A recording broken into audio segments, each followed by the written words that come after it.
3 steps. That's all that's behind rendering a page. 1. The URLs compared against the routes until one matches. 2. Symfony reads the underscore controller key and executes that function. And 3. We build the page inside the function.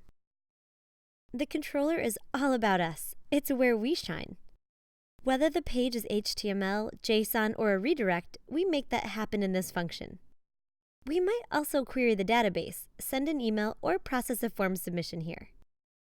Controller functions are dead simple. And there's just one big rule. It must return a Symfony response object. To create a new response, add its namespace to the top of the controller class. I know the namespace is horribly long, so this is where having a smart IDE like PHP Storm will make you smile. Now create the new response object and quote Admiral Akbar.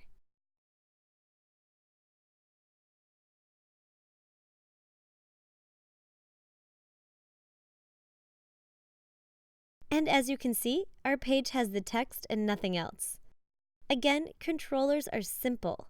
No matter how complex things seem, the goal is always the same.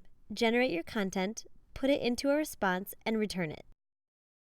How would we return a JSON response? Let's create an array that includes the first name and count variables and turn it into a string with JSON encode.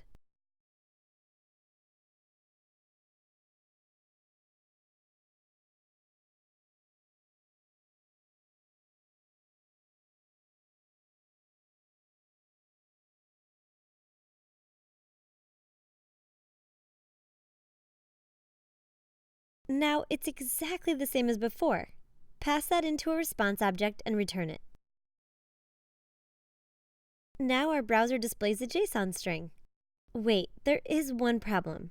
By using my browser's developer tools, I can see that the app is telling my browser that the response has a text HTML content type. That's okay, we can fix it easily. Just set the content type header on the response object to application/JSON.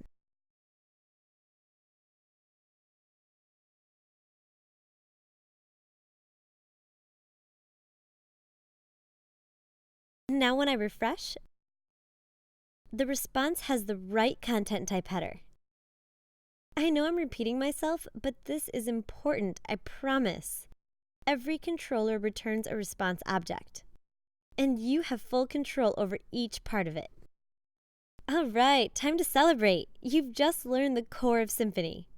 Seriously, by understanding the routing controller response flow, we could do anything.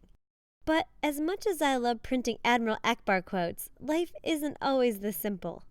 Unless we're making an API, we usually build HTML pages. We could put the HTML right in the controller, but that would be a trap. Instead, Symfony offers you an optional tool that renders template files. But before that, we should take on another buzzword: services. These are even trendier than bundles. Symfony is basically a wrapper around a big bag of objects that do helpful things.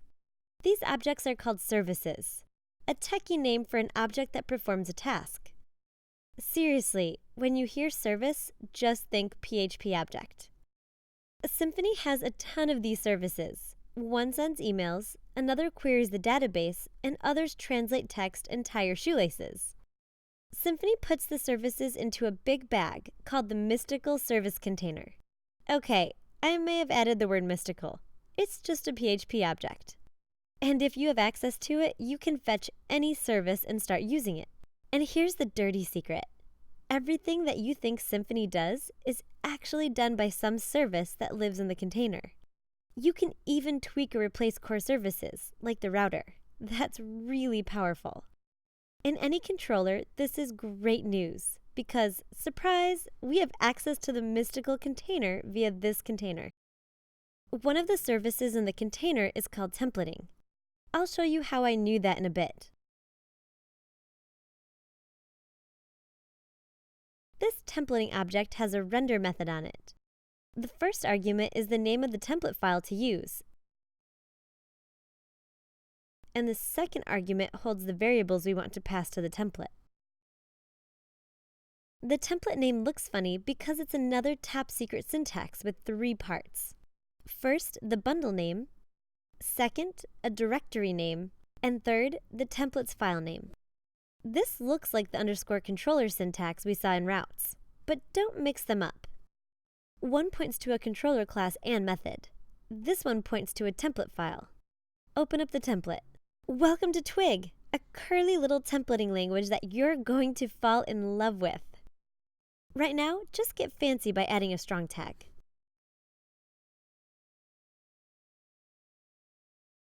Back in the controller, the render method returns a string. So just like before, we need to put that into a new response object and return it. Refresh. There's our rendered template. Now we still don't have a fancy layout, but relax, I can only go so fast. Since rendering a template is pretty darn common, we can use some shortcuts. First, the templating service has a render response method. Instead of returning a string, it puts it into a new response object for us. Now we can remove the new response line and its use statement.